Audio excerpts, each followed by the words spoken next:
Hello dear students. उम्मीद करते हैं आप सभी के कक्षा 12वीं के जो एग्ज़ाम है वो बहुत अच्छे से हो रहे होंगे। और आज की इस वीडियो में हम आपका जो नेक्स्ट एग्ज़ाम ज्योग्राफी सब्जेक्ट का होने वाला है उसके लिए जो हरियाणा बोर्ड ने एक सैम्पल पेपर प्रोवाइड किया है वो देखेंगे। और इस वीडियो में जो है आप सैम्पल पेपर के जो पेपर का पैटर्न है वो समझ पाएंगे और इसके साथ ही साथ हम क्वेश्चन के सॉल्यूशंस भी करेंगे ताकि आपकी एग्ज़ाम की तैयारी भी हो जाए।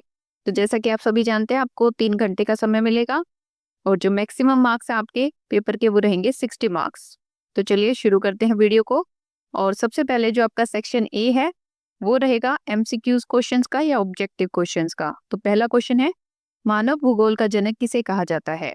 तो मानव भूगोल का जनक जो है फ्रेडरिक रैटजेल को कहा जाता है। उन्होंने एंथ्रोपोजियोग्राफी नामक पुस्तक लिखी थी जिसने मानव भूगोल को एक अलग विषय के रूप में स्थापित किया। सेकंड क्वेश्चन, परिवहन का कौन सा साधन द्वार से द्वार सेवा प्रदान करता है? तो जो सड़क मार्ग द्वारा द्वार से द्वार सेवा प्रदान की जाती है क्योंकि यह बिना किसी अतिरिक्त परिवहन साधन की आवश्यकता के सीधे प्रारंभिक बिंदु से गंतव्य तक परिवहन की सुविधा देता है। 2011 की जनगणना के अनुसार निम्नलिखित में से किस राज्य में भारत में शहरी आबादी का अनुपात सबसे अधिक है? तो 2011 की जनगणना के अनुसार जो तमिलनाडु है वहाँ शहरी आबादी का अनुपात सबसे अधिक है। वहां लगभग 48.4% आबादी शहरी क्षेत्रों में निवास करती है। क्वेश्चन नंबर 4, निम्नलिखित में से कौन सा मध्यकालीन शहर नहीं है? तो जो नागपुर है वो मध्यकालीन शहर नहीं है। इसकी स्थापना 18वीं शताब्दी के प्रारंभ में हुई थी, इसलिए इसे आधुनिक शहर माना जाता है। निम्नलिखित में से कौन सा खनन शहर है? तो जो झरिया है वो एक खनन शहर है जो अपनी कोयला खदानों के लिए प्रसिद्ध है। ये झारखंड में स्थित है और भारत के सबसे बड़े कोयला खनन क्षेत्रों में से एक है। निम्नलिखित में से किस प्रकार की ग्रामीण बस्तियां भारत के उपजाऊ जलोढ़ मैदानों और उत्तर पूर्वी राज्यों में पाई जाती हैं? तो जो संकुल बस्तियां हैं आमतौर पर भारत के उपजाऊ जलोढ़ मैदानों और उत्तर पूर्वी राज्यों में पाई जाती हैं। ये बस्तियां उपजाऊ मिट्टी और प्रचुर जल आपूर्ति वाले क्षेत्रों में विकसित होती हैं। क्वेश्चन नंबर 7, भारतीय राष्ट्रीय राजमार्ग प्राधिकरण का संचालन किस वर्ष में किया गया था? तो भारतीय राष्ट्रीय राजमार्ग प्राधिकरण यानी कि NHAI का संचालन 1995 में किया गया था। इसकी स्थापना भारतीय राष्ट्रीय राजमार्ग प्राधिकरण अधिनियम 1988 के अंतर्गत की गई थी, लेकिन 1995 में यह पूरी तरह कार्यात्मक हुआ। जनसंख्या के वितरण से संबंधित किन्हीं दो पशु कारकों के नाम बताइए। किन्हीं दो पुश फैक्टर्स के नाम बताने हैं। तो जनसंख्या वितरण से संबंधित दो कारक हैं। पहला है प्राकृतिक आपदाएं जैसे कि बाढ़, सूखा और भूकंप। दूसरा है बेरोजगारी और आर्थिक अवसरों की कमी। ये कारक लोगों को बेहतरीन जीवन स्थितियों की खोज में अपने मूल निवास स्थान से अन्य क्षेत्रों में प्रवास करने के लिए धकेलते हैं। क्वेश्चन नंबर 9, अभिकथन क्या कहता है? शहरीकरण एक ऐसी प्रक्रिया है जिसमें शहरों और कस्बों में जनसंख्या का संकेंद्रण होता है। कारण क्या कहता है? शहरीकरण से शहरी क्षेत्रों में आर्थिक विकास में असमान वृद्धि होती है। तो इसका करेक्ट आंसर है कि अभिकथन और कारण दोनों सत्य है और जो कारण है वो अभिकथन की सही व्याख्या है। नेक्स्ट क्वेश्चन नंबर 10, अभिकथन कहता है ग्रामीण शहरी प्रवासन बेहतर रोजगार के अवसरों और बेहतर जीवन स्तर की खोज में प्रेरित है। कारण कहता है शहरी क्षेत्र विविध रोजगार के अवसर और उन सुविधाओं तक पहुंच प्रदान करते हैं जो ग्रामीण क्षेत्रों में आसानी से उपलब्ध नहीं है। तो इसका करेक्ट आंसर है अभिकथन और कारण दोनों सत्य हैं और जो कारण है वो अभिकथन की सही व्याख्या है। इसके बाद आपका आता है सेक्शन बी। सेक्शन बी जिसके अंदर 2 मार्क्स के क्वेश्चन रहेंगे, 2 नंबर के क्वेश्चन। पहला क्वेश्चन है, मानव भूगोल को अपने शब्दों में परिभाषित कीजिए। तो मानव भूगोल भूगोल की वह शाखा है जो मानव और उसके वातावरण के बीच संबंधों के अध्ययन करती है। यह मानव की गतिविधियों, रहन सहन के तरीकों, सभ्यताओं के विकास और पृथ्वी पर मानव के प्रभावों का विश्लेषण करती है। इसमें मानव बस्तियों, जनसंख्या वितरण, संस्कृति और आर्थिक गतिविधियों का अध्ययन भी शामिल है। क्वेश्चन नंबर 12, नवनियतिवाद क्या है? नवनियतिवाद भौगोलिक परिवेश और मानव के बीच संबंधों की एक आधुनिक अवधारणा है। इसके अनुसार प्रकृति मनुष्य के लिए अवसर प्रदान करती है और मनुष्य अपनी तकनीकी और बौद्धिक क्षमताओं द्वारा इन अवसरों का उपयोग करता है। यह संभावनावाद और नियतिवाद के बीच का मार्ग है जो मानव और प्रकृति के परस्पर संबंधों पर बल देता है। नेक्स्ट क्वेश्चन है, जनसंख्या के वितरण के संदर्भ में पुल कारकों का वर्णन कीजिए। तो जनसंख्या के वितरण के संदर्भ में पुल कारक क्या होते हैं? पुल कारक वे कारक हैं जो लोगों को किसी क्षेत्र विशेष की ओर आकर्षित करते हैं। इनमें मुख्य रूप से रोजगार के अवसर, उच्च जीवन स्तर, बेहतर शिक्षा और स्वास्थ्य सुविधाएं, अच्छी जलवायु, राजनीतिक स्थिरता तथा सामाजिक सुरक्षा शामिल है। ये कारक जनसंख्या के असमान वितरण में महत्वपूर्ण भूमिका निभाते हैं। जन्म दर को परिभाषित कीजिए। जन्म दर किसी क्षेत्र विशेष में प्रति वर्ष प्रति 1000 जनसंख्या पर जन्म लेने वाले बच्चों की संख्या को दर्शाती है। इसकी गणना प्रति 1000 जनसंख्या पर कुल जन्मों की संख्या के रूप में की जाती है। जन्म दर जनसंख्या वृद्धि का एक महत्वपूर्ण मापदंड है और यह किसी देश के जनांकीय परिवर्तनों को समझने में सहायता करती है। क्वेश्चन नंबर 15, परमाणु ऊर्जा क्या है? भारत में किन्हीं 2 परमाणु बिजली घरों का उल्लेख कीजिए। परमाणु ऊर्जा वह ऊर्जा है जो परमाणु के नाभिक में बंधी होती है और नाभिकीय विखंडन या संलयन प्रक्रिया द्वारा निकलती है। भारत में 2 प्रमुख परमाणु बिजली घर हैं, तारापुर परमाणु ऊर्जा संयंत्र महाराष्ट्र में और कल्पक्कम परमाणु ऊर्जा संयंत्र तमिलनाडु में, जो देश की ऊर्जा आवश्यकताओं की पूर्ति में महत्वपूर्ण योगदान देते हैं। इसके अथवा में क्वेश्चन था, लोगों पर दूषित या शुद्ध जल के सेवन के संभावित प्रभाव क्या हो सकते हैं? तो दूषित जल के सेवन से लोगों पर गंभीर स्वास्थ्य प्रभाव पड़ सकते हैं, जैसे कि पेचिश, हैजा, पीलिया, टाइफाइड और अन्य जल जनित रोग। इससे जठरांत्र संबंधी समस्याएं, प्रतिरक्षा प्रणाली का कमजोर होना, बच्चों के विकास में बाधा और दीर्घकालीन स्वास्थ्य समस्याएं हो सकती हैं। यह जनसंख्या की उत्पादकता और जीवन गुणवत्ता को भी प्रभावित करता है। क्वेश्चन नंबर 16, पूर्वी तट पर स्थित 4 बंदरगाहों के नाम लिखिए। तो कौन कौन सी है? पहली है कोलकाता, हल्दिया, पारादीप उड़ीसा में, विशाखापट्टनम आंध्र प्रदेश और चेन्नई तमिलनाडु। ये बंदरगाह पूर्वी एशिया के देशों के साथ व्यापार में महत्वपूर्ण भूमिका निभाते हैं और भारत के समुद्री व्यापार को बढ़ावा देते हैं। इसके अथवा में क्वेश्चन था, पाइपलाइन परिवहन के लाभों पर चर्चा कीजिए। तो पाइपलाइन परिवहन के प्रमुख लाभ हैं, तरल और गैसीय पदार्थों के परिवहन का सबसे किफायती साधन है, निरंतर सेवा प्रदान करता है और मौसम की स्थितियों से प्रभावित नहीं होता। इसमें रिसाव और चोरी की संभावना कम होती है। यह पर्यावरण के अनुकूल है और प्रदूषण कम करता है। इसके द्वारा तेल, प्राकृतिक गैस और पेट्रोलियम उत्पादों का परिवहन सुरक्षित तरीके से किया जाता है। नेक्स्ट आता है सेक्शन सी, जिसके अंदर 3 मार्क्स के क्वेश्चन हैं।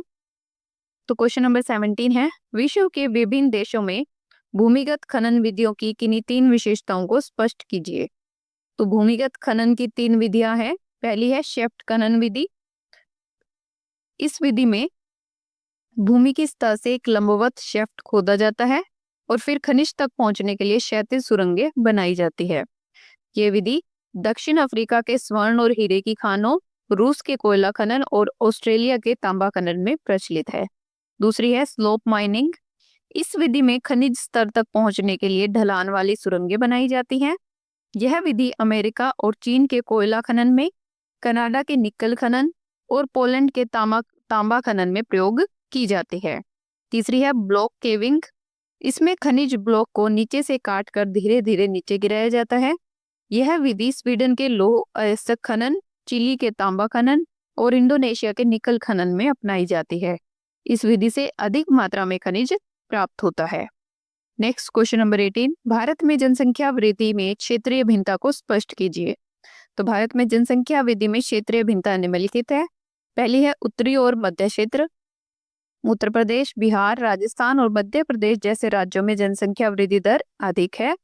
इन राज्यों में उच्च प्रजनन दर, निम्न साक्षरता, बाल विवाह और स्वास्थ्य सुविधाओं के अभाव जैसे कारक हैं जो जनसंख्या वृद्धि को बढ़ावा देते हैं। दूसरा है दक्षिणी राज्य। केरल, तमिलनाडु, कर्नाटक और आंध्र प्रदेश में जनसंख्या वृद्धि दर कम है। इन राज्यों में उच्च साक्षरता, महिला सशक्तिकरण, बेहतर स्वास्थ्य सुविधाएं और परिवार नियोजन कार्यक्रमों की सफलता के कारण जनसंख्या वृद्धि दर नियंत्रित है। तीसरा है पूर्वोत्तर राज्य। अरुणाचल प्रदेश, मिजोरम, मेघालय में उच्च जनसंख्या वृद्धि देखी जाती है, जबकि सिक्किम और त्रिपुरा में वृद्धि दर कम है। आदिवासी संस्कृति, सामाजिक रीति रिवाज और प्रवासन इन क्षेत्रों में जनसंख्या वृद्धि को प्रभावित करते हैं। क्वेश्चन नंबर 19, ग्रामीण बस्तियों के प्रकारों का वर्णन कीजिए। तो ग्रामीण बस्तियों के प्रमुख प्रकार निम्नलिखित हैं। पहला है संकुल या गुच्छित बस्तियां। इस प्रकार की बस्तियों में घर एक दूसरे के पास संकेंद्रित रूप में होते हैं। इनका विकास मुख्यतः जल की उपलब्धता, उपजाऊ मिट्टी और सुरक्षा कारणों से होता है। ये बस्तियां गंगा के मैदानी क्षेत्रों और उत्तर पूर्वी राज्यों में अधिक पाई जाती हैं। दूसरा है अर्ध संकुल या अर्ध गुच्छित बस्तियां। इस प्रकार की बस्तियों में कुछ घर समूह में और कुछ बिखरे हुए होते हैं। ये बस्तियां अधिकतर पठारी क्षेत्रों और मध्य भारत के कुछ हिस्सों में पाई जाती है। तीसरा है बिखरी या परिक्षिप्त बस्तियां। इस प्रकार की बस्तियों में घर एक दूसरे से दूर दूर होते हैं। प्रत्येक किसान अपने खेत या उसके नजदीक निवास करता है। ये बस्तियां पहाड़ी क्षेत्रों, रेगिस्तानी क्षेत्रों और अधिक वर्षा वाले क्षेत्रों में पाई जाती हैं। क्वेश्चन नंबर 20, भारत में फसल मौसमों का संक्षिप्त विवरण दीजिए। तो भारत में 3 फसल मौसम होते हैं प्रमुख। पहला है खरीफ फसल, इसे वर्षा ऋतु की फसल भी कहते हैं। ये जून जुलाई में बोई जाती है और सितंबर अक्टूबर में काटी जाती है। इसमें चावल, मक्का, ज्वार, बाजरा, कपास, मूंगफली और दालें प्रमुख फसलें हैं। मानसून की वर्षा इन फसलों की निर्भरता अधिक होती है। दूसरा है रबी की फसलें, इसे शीतकालीन फसल भी कहते हैं। ये अक्टूबर नवंबर में बोई जाती है और मार्च अप्रैल में काटी जाती है। इसमें गेहूं, जौ, चना, सरसों, मटर और अलसी प्रमुख फसलें हैं। ये फसलें सिंचाई पर अधिक निर्भर करती हैं। तीसरी है जायद फसल, ये गर्मियों की फसल है जो रबी और खरीफ के बीच अप्रैल मई से जून जुलाई के बीच उगाई जाती हैं। इसमें खरबूजा, तरबूज, खीरा, सब्जियां और चारा फसलें प्रमुख हैं। इनके लिए सिंचाई अनिवार्य है, यानी कि सिंचाई जरूरी होती है। क्वेश्चन नंबर 21, भारत के विदेशी व्यापार की विशेषताओं का उल्लेख कीजिए। तो पहली विशेषता है विविधीकरण। स्वतंत्रता के बाद भारत के विदेशी व्यापार में आयात निर्यात वस्तुओं और व्यापारिक भागीदारों में विविधता आई है। पारंपरिक वस्तुओं के अलावा इंजीनियरिंग सामान, सॉफ्टवेयर, फार्मास्यूटिकल्स आदि का निर्यात बढ़ा है। दूसरा है व्यापार घाटा। भारत का आयात निर्यात से अधिक रहा है, जिससे व्यापार घाटा बना रहता है। पेट्रोलियम उत्पाद, मशीनरी और उपकरण और सोना चांदी के आयात पर अधिक निर्भरता इसका प्रमुख कारण है। तीसरी विशेषता है व्यापारिक भागीदारों में विविधता। पहले ब्रिटेन भारत का प्रमुख व्यापारिक भागीदार था, परंतु अब अमेरिका, चीन, यूएई, सऊदी अरब, जर्मनी, सिंगापुर, हांगकांग जैसे देशों के साथ भारत का व्यापार बढ़ा है। इसके अथवा में क्वेश्चन है, भारतमाला परियोजना से आप क्या समझते हैं? भारतमाला परियोजना भारत सरकार की एक महत्वाकांक्षी सड़क और राजमार्ग परियोजना है, जिसे 2017 में प्रारंभ किया गया। इसकी प्रमुख विशेषताएं हैं उद्देश्य और लक्ष्य। इस परियोजना का मुख्य उद्देश्य देश के सभी जिलों को राष्ट्रीय राजमार्गों से जोड़ना, आर्थिक गलियारों का विकास करना और सीमावर्ती क्षेत्रों में सड़क कनेक्टिविटी को मजबूत करना है। इसके अंतर्गत लगभग 83,677 किलोमीटर राजमार्गों का निर्माण किया जाना है। दूसरी विशेषता है प्रमुख घटक। इसमें आर्थिक गलियारे, अंतर गलियारे और फीडर मार्ग, राष्ट्रीय गलियारा दक्षता सुधार, सीमा और अंतर्राष्ट्रीय कनेक्टिविटी सड़कें, तटीय और बंदरगाह कनेक्टिविटी सड़कें और ग्रीन फील्ड एक्सप्रेसवे शामिल है। महत्व, यह परियोजना लॉजिस्टिक्स लागत को कम करने, औद्योगिक विकास को बढ़ावा देने, रोजगार सृजन करने, पर्यटन को बढ़ावा देने और ग्रामीण क्षेत्रों के सामाजिक आर्थिक विकास में महत्वपूर्ण भूमिका निभाएगी। क्वेश्चन नंबर 22, नमामि गंगे कार्यक्रम को स्पष्ट कीजिए। नमामि गंगे कार्यक्रम गंगा नदी के संरक्षण और पुनरुद्धार के लिए भारत सरकार द्वारा 2014 में शुरू किया गया एक समग्र कार्यक्रम है। इसकी प्रमुख विशेषताएं हैं उद्देश्य। इस कार्यक्रम का मुख्य उद्देश्य गंगा नदी को प्रदूषण मुक्त करना, इसके प्रवाह को पुनर्जीवित करना और जैव विविधता को संरक्षित करना है। साथ ही गंगा के किनारे बसे शहरों और गांवों में स्वच्छता और सफाई व्यवस्था को सुधारना भी इसका लक्ष्य है। प्रमुख घटक, इसमें सीवेज ट्रीटमेंट प्लांट्स का निर्माण, औद्योगिक प्रदूषण नियंत्रण, नदी के किनारे सफाई, जैव विविधता संरक्षण, वनीकरण, जन जागरूकता और जन भागीदारी शामिल है। तीसरा है कार्यान्वयन रणनीति। इस कार्यक्रम में बेसिन प्रबंधन दृष्टिकोण अपनाया गया है, जिसमें गंगा बेसिन के सभी राज्यों उत्तराखंड, उत्तर प्रदेश, बिहार, झारखंड और पश्चिम बंगाल को शामिल किया गया है। इसके अथवा में क्वेश्चन है, मानव स्वास्थ्य पर वायु प्रदूषण के क्या प्रभाव हैं? तो मानव स्वास्थ्य पर वायु प्रदूषण के निम्नलिखित प्रभाव पड़ते हैं। पहला है श्वसन संबंधी रोग। वायु प्रदूषण के कारण अस्थमा, ब्रोंकाइटिस, निमोनिया, फेफड़ों का कैंसर और श्वसन संबंधी अन्य समस्याएं हो सकती हैं। PM 2.5 और PM 10 जैसे कण फेफड़ों और रक्त प्रणाली में प्रवेश कर गंभीर स्वास्थ्य समस्याएं उत्पन्न करते हैं। दूसरा है हृदय संबंधी रोग। वायु प्रदूषण से हृदय रोग, उच्च रक्तचाप, स्ट्रोक और हार्ट अटैक का खतरा बढ़ जाता है। वायु में मौजूद सूक्ष्म कण रक्त वाहिकाओं को नुकसान पहुंचाते हैं और रक्त के जमने का कारण बन सकते हैं। अन्य स्वास्थ्य प्रभाव, वायु प्रदूषण आंखों में जलन, त्वचा रोग, प्रतिरक्षा प्रणाली का कमजोर होना, तंत्रिका तंत्र पर प्रभाव, बच्चों के विकास में बाधा और गर्भवती महिलाओं और उनके जन्मे शिशुओं पर विशेष प्रभाव डालता है। नेक्स्ट आता है सेक्शन डी, जिसके अंदर 5 मार्क्स के क्वेश्चन रहेंगे। तो पहला क्वेश्चन है, जनसांख्यिकीय संक्रमण को परिभाषित करें, इसकी विभिन्न अवस्थाओं को स्पष्ट कीजिए। जनसांख्यिकीय संक्रमण एक सिद्धांत है जो समाज के विकास के साथ साथ जन्म दर और मृत्यु दर में परिवर्तन की व्याख्या करता है। यह सिद्धांत बताता है कि समाज के आर्थिक और सामाजिक विकास के साथ उच्च जन्म दर और उच्च मृत्यु दर की स्थिति से निम्न जन्म दर और निम्न मृत्यु दर की स्थिति की ओर परिवर्तन होता है। जनसांख्यिकीय संक्रमण की 5 अवस्थाएं हैं। पहली अवस्था है प्रथम अवस्था या उच्च स्थिर अवस्था। इस अवस्था में जन्म दर और मृत्यु दर दोनों ही अधिक होती हैं। जन्म दर 35 से 40 प्रति हजार और मृत्यु दर 30 से 35 प्रति हजार होती है, इसलिए जनसंख्या वृद्धि दर बहुत कम होती है। अल्प विकसित देशों में यह अवस्था 18वीं शताब्दी के अंत तक रही थी। दूसरा है द्वितीय अवस्था या प्रारंभिक संक्रमण। इस अवस्था में मृत्यु दर में तेजी से गिरावट आती है, लेकिन जन्म दर अभी भी अधिक रहती है। इसका परिणाम जनसंख्या में तीव्र वृद्धि होती है। चिकित्सा सुविधाओं में सुधार, स्वच्छता में वृद्धि और बेहतर पोषण के कारण मृत्यु दर में कमी आती है। तृतीय अवस्था यानी कि देर से संक्रमण। इस अवस्था में जन्म दर में भी गिरावट आनी शुरू हो जाती है, लेकिन यह गिरावट मृत्यु दर की तुलना में धीमी होती है। परिणाम स्वरूप जनसंख्या वृद्धि जारी रहती है, लेकिन दूसरी अवस्था की तुलना में कम दर पर।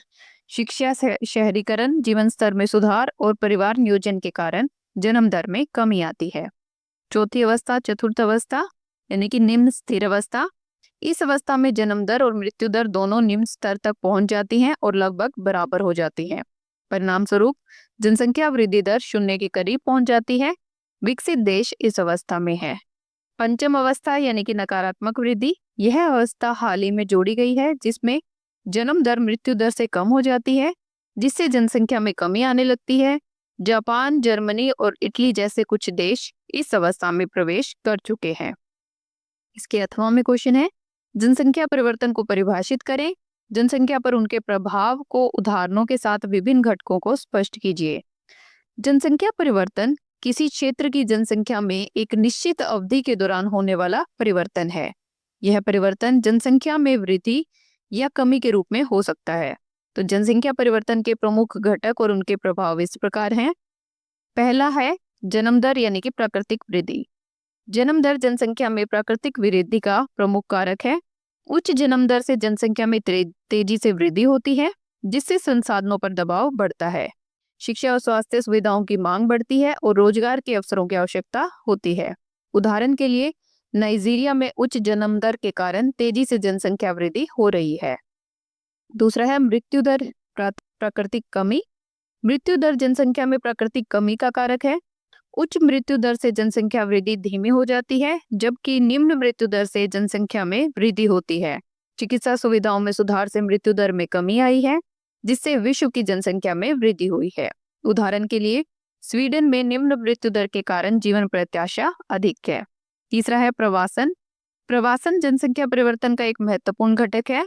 अप्रवासन यानी कि आगमन से जनसंख्या में वृद्धि होती है, जबकि उत्प्रवासन यानी कि प्रस्थान से जनसंख्या में कमी आती है।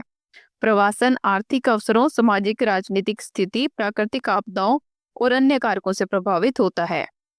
उदाहरण के लिए दुबई में विदेशी श्रमिकों के अप्रवासन से जनसंख्या में तेजी से वृद्धि हुई है, जबकि कई ग्रामीण क्षेत्रों में युवाओं के शहरों की ओर पलायन से जनसंख्या में कमी हुई है। चौथा कारक है आयु लिंग संरचना। जनसंख्या की आयु लिंग संरचना भी जनसंख्या परिवर्तन को प्रभावित करती है। युवा जनसंख्या वाले देशों में भविष्य में उच्च जन्म दर की संभावना होती है, जबकि वृद्ध जनसंख्या वाले देशों में जन्म दर कम और मृत्यु दर अधिक हो सकती है। उदाहरण के लिए भारत की युवा जनसंख्या आर्थिक विकास में योगदान दे रही है, जबकि जापान की वृद्ध जनसंख्या आर्थिक चुनौतियां पैदा कर रही है। पांचवा है सरकारी नीतियां। जनसंख्या नियंत्रण या प्रोत्साहन संबंधी सरकारी नीतियां भी जनसंख्या परिवर्तन को प्रभावित करती हैं। उदाहरण के लिए चीन की एक बच्चे की नीति से जन्म दर में कमी आई, जबकि फ्रांस और स्वीडन में बच्चों के लिए प्रोत्साहन योजनाओं से जन्म दर में वृद्धि हुई। क्वेश्चन नंबर 24, मानव विकास सूचकांक को परिभाषित कीजिए और विकास के 4 स्तंभों को स्पष्ट कीजिए। तो मानव विकास सूचकांक यानी कि HDI संयुक्त राष्ट्र विकास कार्यक्रम द्वारा विकसित एक समग्र सूचकांक है, जो किसी देश के औसत उपलब्धियों को मानव विकास के 3 बुनियादी आयामों में मापता है। पहला एक लंबा और स्वस्थ जीवन, ज्ञान तक पहुंच और एक सभ्य जीवन स्तर। मानव विकास के 4 स्तंभ निम्नलिखित हैं। पहला है समानता और समावेश। ये सुनिश्चित करता है कि विकास के लाभ समाज के सभी वर्गों तक पहुंचे और कोई भी पीछे न छूटे। इसमें लिंग समानता, आर्थिक असमानताओं को कम करना और सामाजिक समावेश शामिल है। दूसरा है स्थिरता। ये वर्तमान पीढ़ी की जरूरतों को पूरा करते हुए भविष्य की पीढ़ियों की क्षमता से समझौता किए बिना विकास सुनिश्चित करता है। इसमें पर्यावरणीय, आर्थिक और सामाजिक स्थिरता शामिल है। तीसरा है उत्पादकता। यह लोगों की क्षमताओं और अवसरों के विस्तार पर केंद्रित है, जिससे वे अधिक उत्पादक जीवन जी सके। इसमें शिक्षा, स्वास्थ्य और कौशल विकास शामिल हैं, जो आर्थिक विकास और रोजगार को बढ़ावा देते हैं। चौथा है सशक्तिकरण। यह लोगों को अपने जीवन को प्रभावित करने वाले निर्णयों में भाग लेने के लिए सक्षम बनाता है। इसमें मानवाधिकार, राजनीतिक स्वतंत्रता, लोकतांत्रिक शासन और नागरिक समाज की भागीदारी शामिल है। ये चारों स्तंभ भी एक दूसरे से जुड़े हुए हैं और मानव विकास की एक समग्र और संतुलित दृष्टि प्रदान करते हैं। इसके अथवा में क्वेश्चन है, दुनिया में औद्योगिक स्थिति को प्रभावित करने वाले कारकों पर एक विस्तृत टिप्पणी दीजिए। तो विश्व में औद्योगिक स्थानीयकरण को प्रभावित करने वाले प्रमुख कारक हैं कच्चे माल की उपलब्धता, श्रम की उपलब्धता, बाजार की निकटता, परिवहन और संचार, ऊर्जा संसाधन, सरकारी नीतियां, पूंजी की उपलब्धता, एग्लोमरेशन अर्थव्यवस्थाएं, पर्यावरणीय नियम, जलवायु और प्राकृतिक परिस्थितियां। इन सभी कारकों का सापेक्ष महत्व उद्योग के प्रकार और स्थानीय परिस्थितियों के आधार पर भिन्न होता है और ये एक दूसरे के साथ जटिल तरीके से बातचीत करते हैं। क्वेश्चन नंबर 25, सतत पोषणीय विकास को परिभाषित करें। सतत पोषणीय विकास को बढ़ावा देने के लिए विभिन्न उपायों का वर्णन करें। तो सतत पोषणीय विकास ऐसा विकास है जो वर्तमान की जरूरतों को पूरा करता है, बिना भविष्य की पीढ़ियों की अपनी जरूरतों को पूरा करने की क्षमता से समझौता किए। यह आर्थिक विकास, सामाजिक समावेश और पर्यावरण संरक्षण के बीच संतुलन स्थापित करने का प्रयास करता है। सतत पोषणीय विकास को बढ़ावा देने के विभिन्न उपाय हैं। पहला है नवीकरणीय ऊर्जा का उपयोग, प्राकृतिक संसाधनों का संरक्षण, अपशिष्ट प्रबंधन, टिकाऊ कृषि प्रथाएं, स्थायी शहरीकरण, जलवायु परिवर्तन शमन, टिकाऊ उपभोग और उत्पादन, शिक्षा और जागरूकता, समावेशी विकास और लास्ट है अंतर्राष्ट्रीय सहयोग। तो इन उपायों के सफल कार्यान्वयन के लिए सरकारों, व्यवसायों, नागरिक समाज और व्यक्तियों सभी हितधारकों की भागीदारी आवश्यक है। इसकी अथवा में है भारत में जल विद्युत पर एक निबंध लिखिए। भारत में जल विद्युत की संभावनाएं, चुनौतियां और भविष्य। तो अगर परिचय की बात करें तो जल विद्युत भारत की ऊर्जा सुरक्षा में महत्वपूर्ण भूमिका निभाती है। यह नवीकरणीय ऊर्जा का एक प्रमुख स्रोत है जो पानी की गतिज ऊर्जा को विद्युत ऊर्जा में परिवर्तित करता है। भारत की भौगोलिक विविधता, विशाल नदी नेटवर्क और मौसमी मानसून इसे जल उत्पादन के लिए आदर्श बनाते हैं। वर्तमान में जल विद्युत भारत की कुल स्थापित विद्युत क्षमता का लगभग 12% हिस्सा है। भारत में जल विद्युत की संभावनाएं। भारत में जल विद्युत की अनुमानित क्षमता लगभग 1,50,000 मेगावाट है, जिसमें से अब तक केवल लगभग 1/3 का ही दोहन किया गया है। हिमालय क्षेत्र विशेष रूप से जल विद्युत संसाधनों से समृद्ध है, जिसमें अरुणाचल प्रदेश, हिमाचल प्रदेश, उत्तराखंड और जम्मू कश्मीर प्रमुख हैं। ब्रह्मपुत्र, गंगा, सतलुज और नर्मदा जैसी बड़ी नदियां महत्वपूर्ण जल विद्युत संसाधन प्रदान करती हैं। प्रमुख जल विद्युत परियोजनाएं कौन कौन सी हैं? पहली है भाखड़ा नंगल बांध, हिमाचल प्रदेश और पंजाब में सतलुज नदी पर स्थित है, भारत के सबसे ऊंचे बांधों में से एक है। दूसरा है टेहरी बांध, उत्तराखंड में भागीरथी नदी पर स्थित यह एक बहुउद्देशीय परियोजना है। तीसरा है कोयना परियोजना, महाराष्ट्र में पश्चिमी घाट में स्थित यह महाराष्ट्र के लिए महत्वपूर्ण है। नेक्स्ट है हीराकुंड बांध, ओडिशा में महानदी पर बना यह एशिया के सबसे लंबे बांधों में से एक है। नेक्स्ट है सरदार सरोवर परियोजना, गुजरात में नर्मदा नदी पर स्थित यह एक विवादास्पद लेकिन महत्वपूर्ण परियोजना है। जल विद्युत के लाभ की बात करें तो नवीकरणीय ऊर्जा स्रोत है, लंबा जीवन काल, लचीला ऊर्जा उत्पादन, बहुउद्देशीय लाभ और आर्थिक विकास। चुनौतियों की बात करें तो पर्यावरणीय प्रभाव, सामाजिक विस्थापन, उच्च निवेश लागत, भू राजनीतिक मुद्दे और जलवायु परिवर्तन के प्रभाव। भविष्य की संभावनाएं और रणनीतियों की बात करें तो लघु और सूक्ष्म जल विद्युत, छोटी नदियों और धाराओं पर छोटे पैमाने की परियोजनाओं को बढ़ावा देना जो कम पर्यावरणीय प्रभाव डालती है। दूसरा है पंप स्टोरेज फैसिलिटीज, ये बिजली की मांग के उतार चढ़ाव को प्रतिबंधित करने में मदद करती हैं और ग्रिड स्थिरता बढ़ाती हैं। अंतर्राष्ट्रीय सहयोग, पड़ोसी देशों के साथ सहयोग बढ़ाना, विशेष रूप से नेपाल और भूटान के साथ जहां महत्वपूर्ण जल विद्युत क्षमता है। नवीकरणीय प्रौद्योगिकियां, अधिक कुशल टरबाइन और स्मार्ट ग्रिड प्रौद्योगिकियों में निवेश करना। एकीकृत जल संसाधन प्रबंधन, जल विद्युत विकास को व्यापक जल संसाधन प्रबंधन के साथ एकीकृत करना। निष्कर्ष क्या होगा? भारत में जल विद्युत महत्वपूर्ण है, लेकिन इसके विकास में पर्यावरणीय और सामाजिक चिंताओं को संतुलित करना आवश्यक है। ऊर्जा सुरक्षा, आर्थिक विकास और पर्यावरण संरक्षण के बीच उचित संतुलन बनाए रखने की आवश्यकता है। टिकाऊ दृष्टिकोण अपनाकर और नवीन प्रौद्योगिकियों का लाभ उठाकर भारत अपनी जल विद्युत क्षमता का अधिकतम लाभ उठा सकता है और स्वच्छ ऊर्जा भविष्य की दिशा में आगे बढ़ सकता है। इसके बाद सेक्शन ये आएगा आपका 5 नंबर का, जो कि आपके मानचित्र से, मैप से जुड़ा हुआ होगा। इसके अंदर ये कुछ जगहें दी हैं इन्होंने जो आपको मानचित्र के ऊपर दर्शानी है, तो इसके लिए आप मैप की प्रैक्टिस कर सकते हैं। यहाँ आपने आपकी हेल्प के लिए हमने जो है प्रतीक चिन्ह किस तरीके से डिसाइड कर सकते हैं आप वो बताए हैं, और उसके बाद स्थानों का, जो जगह आपको मानचित्र पे ड्रॉ करनी है उनका सटीक निर्धारण कैसे कर सकते हैं और उनको याद रखने के लिए क्या क्या ट्रिक्स हो सकती हैं। तो आप इनको देख लें और मैप पर इन जगहों को फिल करने की प्रैक्टिस करें। तो इसी के साथ जो है ये आपका सैम्पल पेपर कंप्लीट होता है। आप वीडियो को शुरू से लेकर एंड तक देखें ताकि आपकी अच्छे से एग्जाम की तैयारी भी हो जाए और आपको पेपर का पैटर्न भी समझ आ जाए। तो आप वीडियो को अपने फ्रेंड्स के साथ शेयर ज़रूर करें, चैनल को सब्सक्राइब ज़रूर करें और कमेंट सेक्शन में बताएं अगर आपका कोई भी क्वेश्चन है या आपको किसी और हेल्प की ज़रूरत है। और इसी के साथ जो है हम आपसे मिलेंगे नेक्स्ट वीडियो में। तब तक के लिए tata, bye bye, thanks for watching.